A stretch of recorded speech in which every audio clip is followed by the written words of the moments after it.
किरी इंडस्ट्रीज़ का चार्ट दिखाइए पिछले 7 दिनों का। जी हाँ, और कहाँ से स्टॉक कहाँ तक आ गया वो देखते हैं एक बार। ये देखिए 7 दिनों में 27% ये स्टॉक गिरा है। ऐसा क्या हुआ?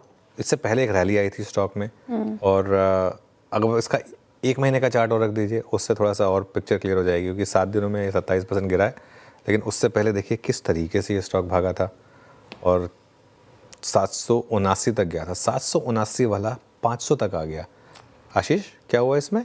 सर 11 साल निवेशकों ने इंतजार किया इस स्टॉक में कि पैसा बनेगा, पैसा आएगा, पैसा आएगा, सर्टेन था पैसा आना है। लेकिन 11 साल के बाद भी अगर निराशा मिले तो यही हाल होता है कि 1 महीने में बड़ी गिरावट, इनफैक्ट 7 दिनों में 27% की गिरावट यहाँ पर आपको देखने को मिली है।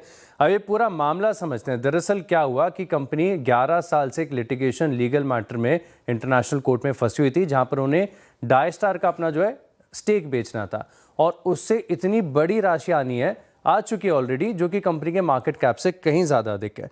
दरअसल 31 दिसंबर को, पूरे टाइमलाइन के माध्यम से समझते हैं, 31 दिसंबर को जो कि इसकी लॉन्ग स्टॉप डेट थी, कंपनी ने बताया कि सेल अब ट्रांजैक्शन पूरा हो चुका है और कंपनी को अब 5,200 करोड़ मिल गए, जिसका इंतजार 11 साल से शेयरधारक कर रहे थे। लेकिन खास बात है कि कंपनी का मार्केट कैप केवल 3,000 करोड़, अभी भी आप देखें तो 3,050 करोड़ के आसपास का होगा, और इसके सामने 5,200 करोड़ की राशि आई। लेकिन अब एक गिरावट देखने को मिली। पहले स्टॉक की चाल समझ लेते हैं कि 31 दिसंबर को जिस दिन ये खबर आई थी, उस दिन 610 रुपए का भाव था।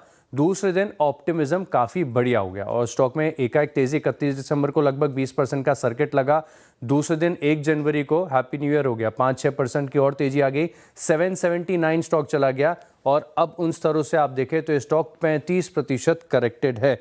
अब कारण यह है कि 11 साल का इंतजार किया 5,200 करोड़ के लिए, लेकिन मैनेजमेंट ने यह कह दिया कि ये ज़्यादातर प्रोसीड्स, यानी ज़्यादातर नहीं 90% इस 5,200 करोड़ का ये खर्च करेंगे, इन्वेस्ट करेंगे नए लाइन ऑफ बिजनेसेस में। इसी के चलते आप देखें तो एकाएक बड़ी निराशा यहाँ पर देखने को मिली।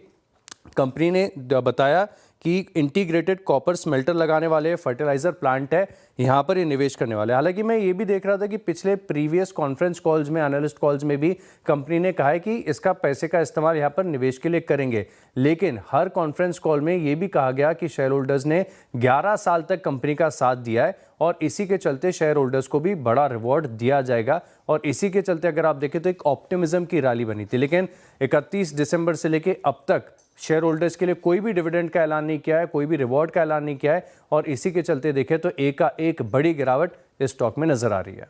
ओके।